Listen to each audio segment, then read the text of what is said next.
All right, my name is Maggie Chow, Program Manager of Langston Boulevard Alliance. This project is called People Places. Jim, are you okay if we record this and submit this to the archives? Yep, sounds good. And again, I'm the project manager of Langston Boulevard Alliance. Could you tell us a little bit about yourself? Sure. My name is Jim Barnes. I'm local. I went to Yorktown High School, graduated in 1998. I actually went to Georgetown University and stayed local after school and bounced around in a couple of finance jobs and kind of wanted to do something on my own. And we ended up, a few friends and I ended up first franchising the Lost Dog Cafe. Okay. We were the first 3 franchises on Columbia Pike, in McLean, and then in Dunmooring. And in the middle of all of that, we actually, when we opened South Arlington, we were friends with Zach Culbertson, who used to own this bar, and he would bartend, and we would be working, shifts Friday night at Lost Dog. We would close and come talk to Zach, and so eventually we found out that he was interested in selling this place, and that's when we added Cowboy in the middle of the Lost Dogs. I think that's pretty much. Jim, where'd you grow up? So I grew up in Arlington at Lee Highway and Sycamore, like across from Tuckahoe School. I went to Tuckahoe. And my parents bought a townhouse there actually before the East Falls Church Metro was stationed. And and they still live there. So that was the house I grew up in locally. You talked a little bit about how you got started in the industry. It sounded like maybe bartending, and you already had an investor mindset, or? Yeah. So actually, what happened? I kind of skipped over when I was at Georgetown. A couple of the high school friends that I still had stayed local, went to George Mason or Northern Virginia Community College, and we would be out at playing, 9 holes at Jefferson Golf Course, and they're telling me how much money they're making delivering pizzas for the Lost Dog Cafe.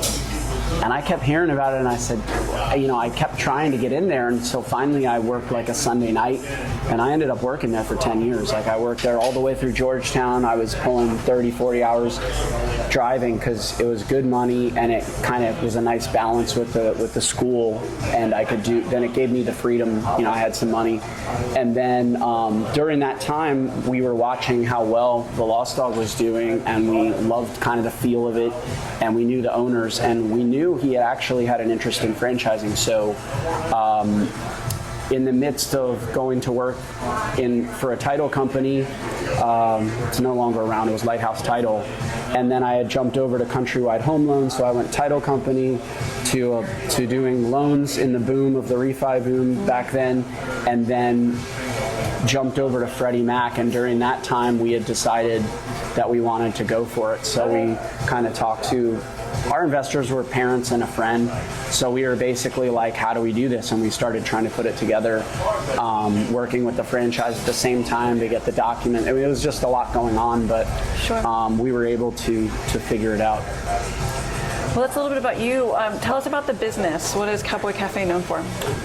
So it's funny because even during my first job, I don't remember coming here as much as some of the other Arlingtonians growing up, but somewhere along the way when I was working in McLean and stuff, the half-price burger day was like, the half-price, exactly, that's good. The half-price burger day was like a thing, so I was like, probably because I was always a little conscious on spending as well, so it was like every Tuesday we're coming here to eat and whatnot. And then I think at that point then I would start having drinks here occasionally. We just, I guess we felt at the time when Zach was interested in selling, it kind of came out of the blue, and we were like, that's a really great name. It's a great location. Like, we feel like all we have to do is just give it love. And so the other part of that, on the business side, was that Zach was willing to do a pretty heavy amount of seller financing, and so the deal kind of worked for us because we were, we had a portfolio of restaurants at that time, and so we could make it work. Sure. So that was great. And then actually another part of that story was that there's kind of an infamous Mr. Lang is very well known in Arlington, or at least a long time ago it was, Lang's Plumbing.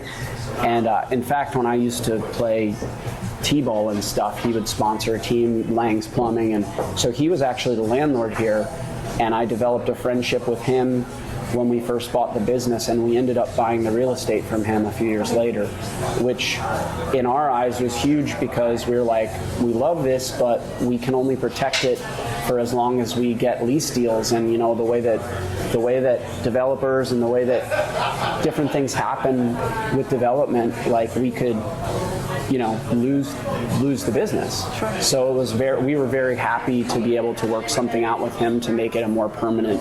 We felt protected at that point where we could actually keep this thing because it does seem like a gem.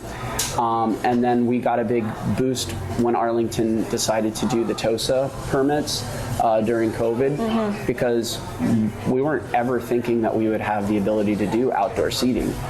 And so that patio was coming together, and at the same time I had somehow already been working with Ginger Brown, who I don't know if is still with you guys. Yeah. Okay, so I was like on this kick because I wanted a mural, because they put a mural on the K&H framing down the street, and I keep seeing these murals, and actually when we moved to Florida, of course, I'm going down to Wynwood, and I'm like, this is all about graffiti art, and this is cool, and like, how do I do? I'm always like seeing stuff, and like, how can we do that? So Ginger helped me track down Moss Paz because I was having trouble getting an affordable solution. Like, I got some pretty ridiculous mural quotes, and Moss Paz came in where we needed him to, and you guys were really helpful with the county and all of that. So it all kind of came together, and now we love our patio. We're trying to give it more and more love. We're getting more stuff for kids out there. Right. It's evolving. We got some fans finally. Like, we're just trying to get the right feel, and we're in the process actually of getting a permanent permit. We've got to go in front of the board and get a special use permit because of parking, and there's always layers. But the county's been pretty good with us, and so we're excited about that. But I think the patio really added a lot. And also from a business perspective, when things get tight, having extra revenue from an outdoor area, or being able to say, hey, bring your kids here, bring your dog here, those are things that make our life a little easier when times are tough. Sure. You've talked about this a little bit, but what does a typical day-to-day here look like for you? So my side of it is a little different because I'm not local anymore. When I was here, I used to work out of back here because it wasn't as busy as it is now, and I would bring my guitar, I would play guitar, I would sit on my computer and like basically sort through. I've always found it's interesting that people get your emails, and like a lot of the things that are new technologies or things that I'm interested in bringing to the table here come to me through these emails. Like people just find you, and then I always try and explore them. But we also I brought in the Toast POS. That's something that was a big project for me because we were seeing the handhelds, we're seeing integration. Like this bar never used to be able to do delivery or be on Uber or any of that because we're too busy to ask the bartenders to be doing too much on the phones. So kind of these integrations that Toast has brought us and the ease of me being able to fix things on my phone, on the menu, that's one of the big things. So I'm in charge of the POS. I actually learned bookkeeping recently and started doing the bookkeeping for all the restaurants. So my eyes are a lot on the numbers. Sure. Versus, it's for us like a big recipe at all the restaurants is what's your food cost and what's your labor cost, and those two together are like a big component. And so I'm able to kind of through the financials, I'm able to keep an eye on that. And then what we found is out of the pandemic, everybody's Zooming now, right? So we felt like things would come up, so we finally set like a weekly meeting, which we're actually going to have after this, on Zoom, and that's where we put all the issues and then discuss them, and then we actually have Kelsey, who's here, who's our general manager, and then we have a head chef. So that's the balance: back of house, front of house, and then the owners can meet, and we kind of make it work between the three of us. Sure. So a lot of it is just reading, and like now with the technology, scheduling is on an app. So we're on an app called Sling, and we've gotten the staff involved in posting their comments. If something's broken, post it in maintenance. If something needs to be fixed in the computer. So I'm able to read and interact. Like, I think technology has allowed me personally to be more of a remote owner. Sure. But we would have to have someone local, which we do as well. So that's kind of my thing, is like locally doing it, or remotely doing everything I can do via email, via reading the staff notes, via the point of sale system and the financials. Sure.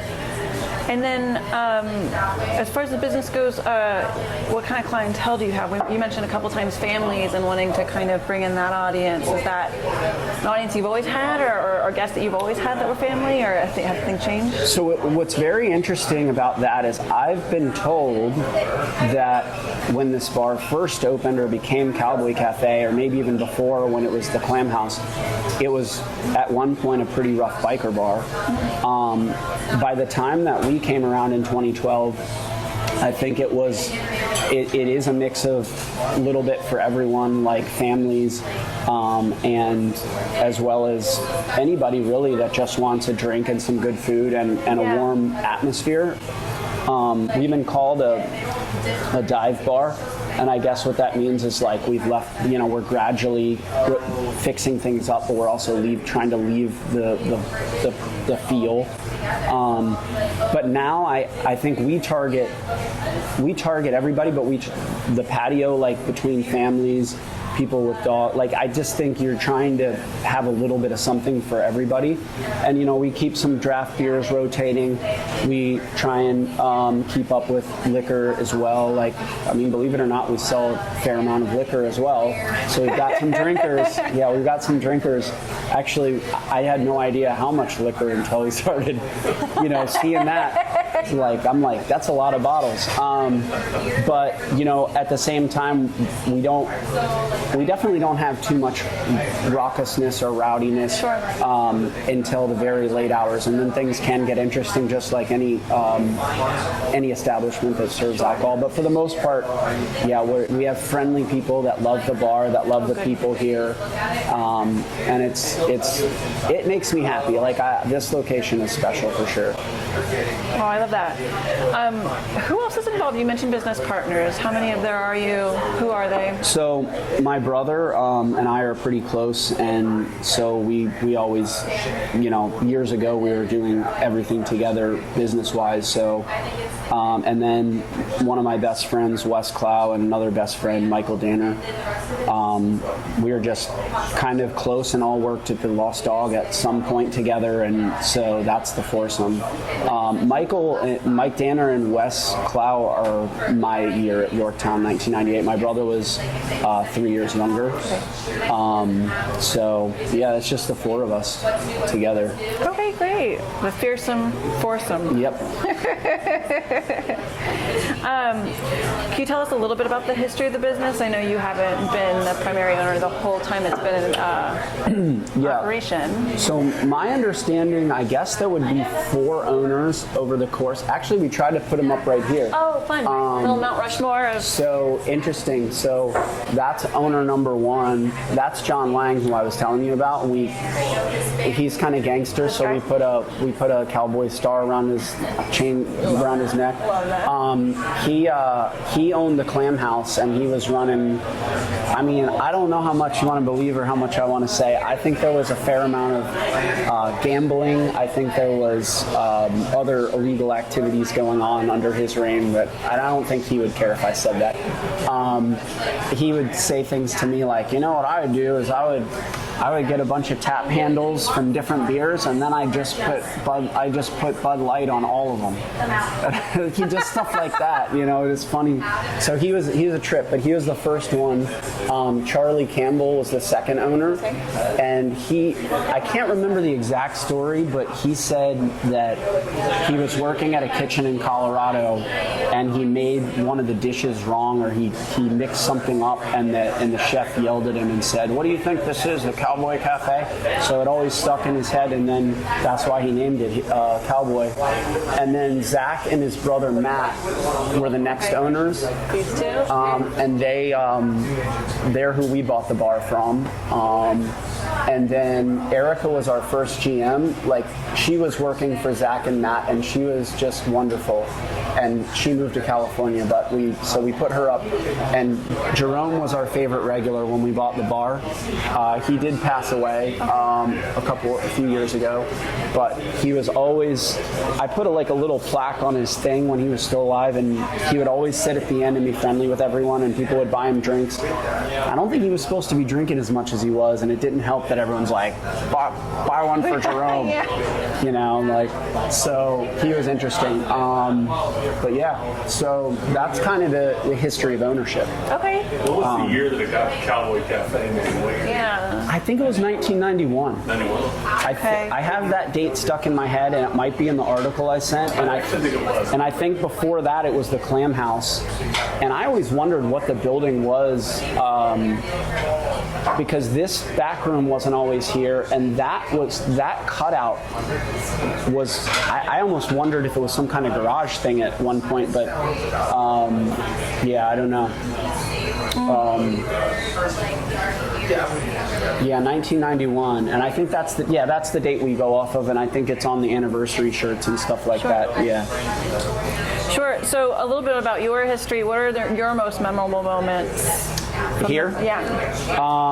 So I was probably imbibed a lot when I was younger here, but I think some of my favorite, when we first bought the bar, there's I don't know if you guys are familiar with Soja. It's Soldiers of Jah Army. They're a reggae band. They won an Emmy for their album a couple years ago. They got a big following, and so at the time that we bought, Cowboy had a big music culture. We had a lot of people live performing on guitar and stuff like that, and the guitarist for Soja used to come in with the bongos, with the bongo player, Kenny Bongos, and they would do covers together, and I was learning guitar, and he was giving me lessons. So I was that was very memorable for me, and even the lead singer one night came and he's like, all right, I'm going to play one. So that was cool, and we've had some really good music over the years, and it's very unfortunate that CSAC and BMI and ASCAP have, in the name of protecting the artist, they charge these exorbitant fees, and we basically can't do live music anymore because we just don't generate enough. It's more of and we don't have a lot of room either. And then the patio, if we were to do it out there, again, the licensing is just very tricky. Sure. And it's just a shame because, cover songs, I don't know. Yeah. So the live music is one thing. Is that just signed bands, or even if a band is doing covers? It's all covers. It's crazy. Even for trivia, he does little sounds and stuff, and I have to get these licenses to cover. It's a headache, and they don't bill you correctly, and it's I don't. So, but they have sued people. So anyway, we were we're done with that. Other memories, I'm trying to think. I mean, there's been time. Well, there's also a local band called Footwork that used to pack it in here, and so I remember nights, whether it be someone's birthday or just random, or Marymount sometimes would pour in here, and we'd come to have a couple of free beers as the owner, and you can't even get back behind the bar. So I have those memories. Yeah, they were very fun times. Any major changes over the years that you've had to oversee? The patio was the big thing, and we're still in the middle of all that, but I'm very happy with where it is. And then We've had, we did the POS system. That was kind of, we've actually had to do these floors and those floors. Okay. We've done various things to just basically add more storage space and try and, air conditioning is another thing with the whatever, whether it's climate change or whatever. I don't know what it is. I keep hearing from HVAC people that it's so these split units. I'm looking. I don't know where there's always something. Sure. But I don't think anything major. We've left the menu the same for the most part. Yeah. You've mentioned a couple already, but are there any struggles that you think are noteworthy or what's sharing? Trying to, the thing that really stinks, that I hate, that I like the least about all of it, and Lost Dog and all of it is, especially with the inflationary environment, it's tough to see the prices and then see your costs and say, I need to make a tough decision. We've had to do several price increases, and honestly, the customers have been great, but that kind of sucks. I don't really like that. I don't think anybody likes that. But I feel like the way that I and we try and look at each entity is like a living, breathing thing, and you try and make the best decision for that. And not for you, not for what's the best for Cowboy that's going to make Cowboy healthy. And so those are just tough decisions. And it's also a struggle, for example, during COVID, Cowboy I was very worried about because Lost Dog is set up for carry out and delivery. Sure. But because of this point of sale system and the integrations, we were able to make some adjustments, but we also were able to use the PPP program, and we were able to essentially what I did was guaranteed. We looked at their money, and we said, okay, here's your average tips before, here's what we're going to do. We're gonna guarantee that or whatever. And so there were hard times that we were able to get through, and I think when I make decisions, I'm not blind to the fact of how far down the line they're going to affect. We do try and protect our people. I can't be too stupid with things because people's livelihoods, and that kind of thing. And that's why, it would be hard to ever get out of the industry because I do feel like, I want to take care of people, or, I want to make sure that people have jobs and that kind of thing.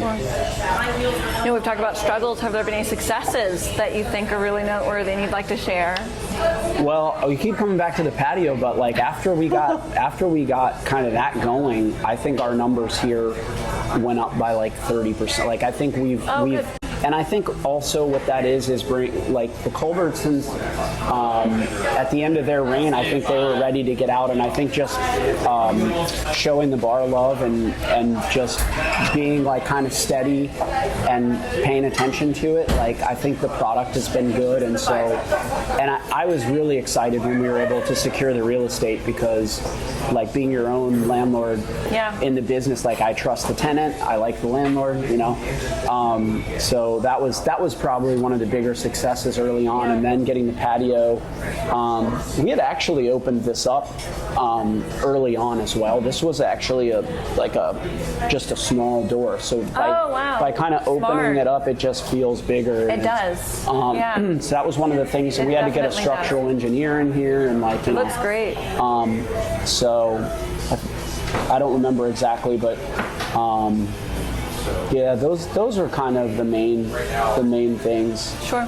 I guess just being able to survive in the restaurant industry it's a success. Is great. We're still here 12 years later. So. Yeah. Well, speaking of, as somebody that's been in the industry for decades at this point, what are some lessons learned that you'd want to share? Someone asked me this recently in Florida, and I started talking, and then I'm like, I've learned a lot, but it's really hard to for one, leases are important. Like, leases are important. Like, here we don't have a lease because it's us. But like, when you're getting in, it's so tough because there's competition, right? But just because there's an idiot that's willing to take the space and pay X amount, like, don't get so caught up in moving forward with something and make bad deals. Because I've made several bad deals, and luckily I've been able to go back and renegotiate them. But if I didn't, I don't know, and so not every landlord, some landlords are brutal. I mean, and like some are like I don't understand it personally, because I'm like, it's kind of like having a tenant in a rental property. It's like, if somebody says they can't pay, but it's market, you got to look at a lot of things, but some landlords are, so like getting, the proper insurance and making the right deals, setting yourself up for success.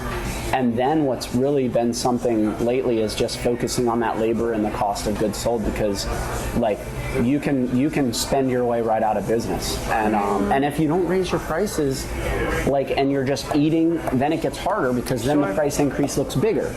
So there's like, my toolbox, unfortunately I call it playing defense.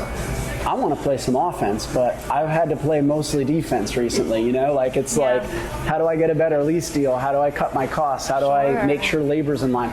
I want to play some offense, like, oh, I got so much sales, I need to put an extra person on. How about that? Yeah. When are those years coming? So yeah, I think you do. And the other thing is, I read this in a book, and the quote was, and I think it might have been Robert Kiyosaki with the Rich Dad Poor Dad. Yeah, I love that book. Like, I think he said, mind your business, and like what it means is like me, I don't need to be in QuickBooks every single day, but I like to be. And I'm like, because I feel like if you're thinking about things all the time, believe it or not, you're going to know things better when you need to, but also you're going to come up with different ideas. And so like, it's not an easy business that'll just coast. I mean, it's people, and it's attention, and it's like, yeah. I mean, at this point I'm stuck. I got to ride it out, but and it is rewarding, and it's fun, and it has but it is hard, Sure. Well, moving away from the business a little bit and into the neighborhood, you've been in this area your whole life. Yes. How was Langston when you came into the business, when you came to Cowboy Cafe? So Langston, first of all, it wasn't named Langston, which we all know. Trying to think about, there's obviously been a lot of development. And my first condo, which we're staying at right now, is actually right down the street. So I kind of know the area well. Erewhon Shopping Center still looks the same. Yeah. But, you see that these Avalon, I don't know if it's Avalon, like this part of Glebe at the corner, those new apartments, none of those were there. Sure. There is an interesting mix of some new stuff and then a lot of the old stuff. I think it's just normal development. 7-Eleven isn't 7-Eleven anymore.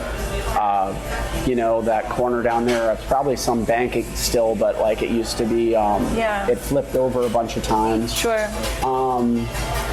It seems like the schools are still great. It seems like there's still, a lot of walkability and people. I don't know. I guess a lot of things have changed, but the feel is still the same. And you've touched on this already, but what was your reason for choosing this location when you guys were? It was charm. Like this place charmed us because we knew it. Like we drank here. We may or may not have drank here underage at one point. We don't do that. We don't allow that anymore. That's done. But those were a long time ago.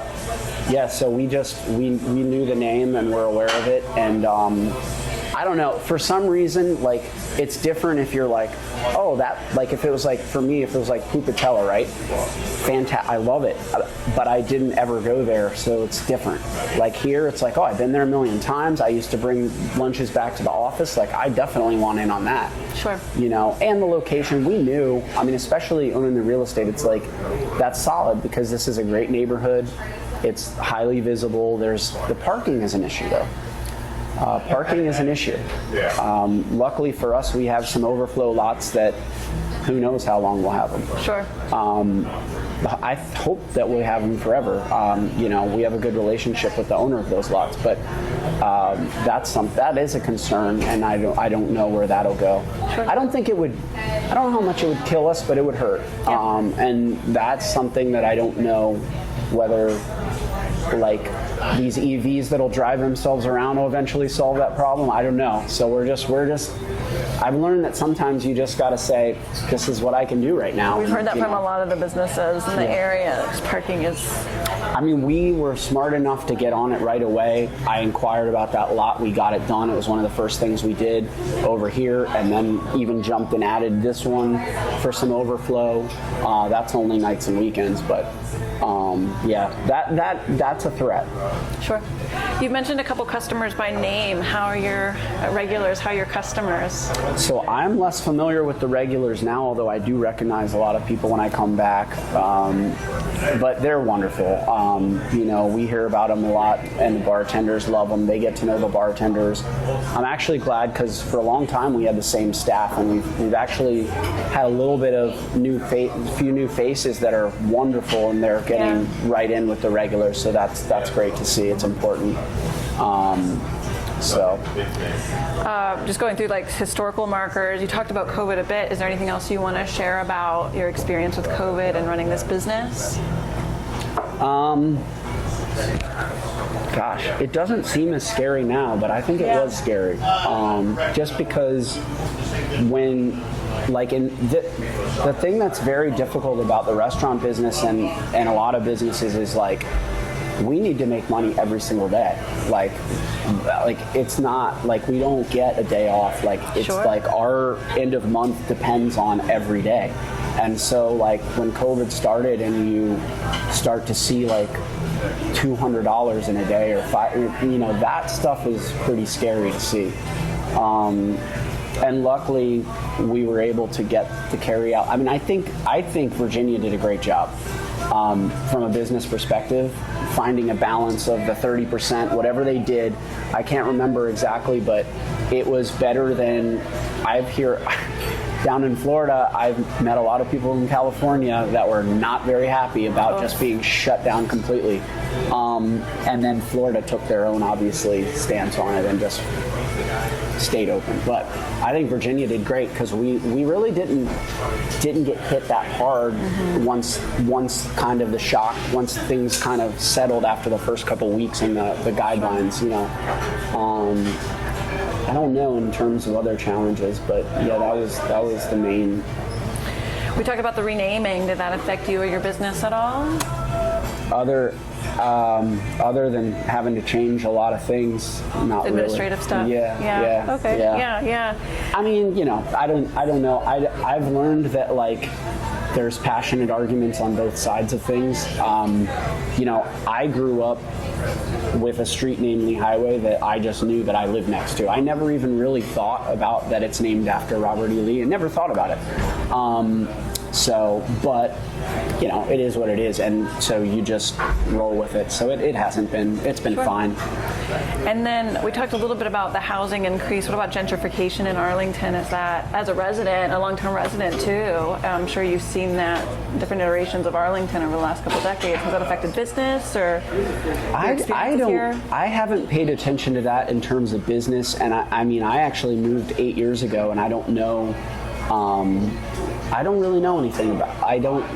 I can't say that I would have noticed anything with that. I am aware of some arguments that have gone on. I don't know what they are anymore because I don't live here, but there was the missing middle. I don't know what that is, but I assume that's part of it. But I don't know in terms of affecting us. Sure. And then here's a big question. Why would you say long-lasting businesses like your own are so important to communities like Langston Boulevard? Why are they important? That's an interesting question because I was gravitating more towards like something where like it takes a long time to become established and to be that. Sure. Like I feel like that first few years where you always hear that restaurants fail, it's like people are either you become endeared to them or you don't, or like you become endeared to enough people. I don't know. But I think they're important because if you think about it in terms of an economy, like, it's not really good for anyone to have a retail space that's just turning over all the time. And that's what frustrates me a little bit about landlords, and maybe I'm wrong, and maybe it's both. But what I see a lot is very aggressive demands by landlords, and I'm looking at them and I'm thinking, you're going to have to find like a business that really cranks to do that, because I'm looking at I know numbers from 4 or 5 different locations now, and to me it's just like, do you want a long-lasting tenant where you have a steady stream, or do you want a vacant space for 3 years and then you finally get what you want? It's like, haha, and I'm like, dude, put it in a model. You just didn't get paid for 3 years. What's the ROI on that? But it's kind of like the person that puts their house up for sale for a lot more than it's worth because they think it's worth that much. And then if they get lucky enough to get it several years later, they're like, I got it, see? And it's like, yeah, but like if you sold it and invested the money, like you're worse off. Sure. So that's kind of how I feel about, maybe I'm biased because I'm mostly a tenant. Sure. But to me, it's like, I don't understand it when a landlord, I'm not going to mention any specifics, but I've done a lease negotiation before, and I have personal knowledge that the landlord says, retail is not where we make our money. I don't care about it. It's just an amenity for my tenants. But then they turn around and want to take the screws to me. And so I don't really understand how that lines up. Like, I'm telling you we might not make it. Here's what I need to make it, and here's the financials that show you that. And then I know behind closed doors this is your opinion, but then just for the sake of it, you're not willing to do it just because I'm the smart businessman, and so I don't know. So from an investment standpoint, you can see why it's important. From a community-based standpoint, how do you think like Cowboy Cafe, why do you think it's important to Langston? Well, I just think that any community that has, for one, you look at this wall and the doorway that we put in there. I mean, we're sitting out on the patio a couple of times just visiting and watching people be able to get safely, safer than and a lot closer come through this way. And we're like, we recognize that's the first thing we did is, we got the wall done and we made a doorway because it was, that's for the community. Not everybody comes in here. We don't care. Go ahead, use the door. Yeah. But also just, anybody in their community is going to want to have a place where they can sit inside or outside that's friendly for their kids. I mean, as a parent of 2 young children, it's all about the kids. Like my wife and I are like, if we ever built a restaurant, we'd build a kids place and put the restaurant around it. Because you make it easier for parents and then they can relax. And so this whole thing about, I think, making a quality of life better in some way for the community, and then everybody thrives. And then we do well because we made somebody else's life a little easier, even if albeit for one, 2-hour time period a week or whatever. But it all works together. We do our job correctly and people have a nice place where they can gather, have a good time. I mean, you come here at happy hour and you see some Yorktown teachers, or you see people meeting in either in a friend group or a business group, just enjoying themselves back here. I see it all the time, and that's what I think is why it's important, to have those places. Well, that's really great. That's all I've got. Did you have anything else that you wanted to share or talk about? Any significant experiences or something you think we missed? No, I think we covered a lot of things. We're going to do our best here to continue to put a good product out and do our best for the community. I think that this place is definitely special, and we were excited to be the next in line and hopefully take care of it and treat it well. That's you save space for yourself over here. Yeah, exactly. That's great. I love that little Mount Rushmore Cowboy Cafe. Well, thank you again for all your time.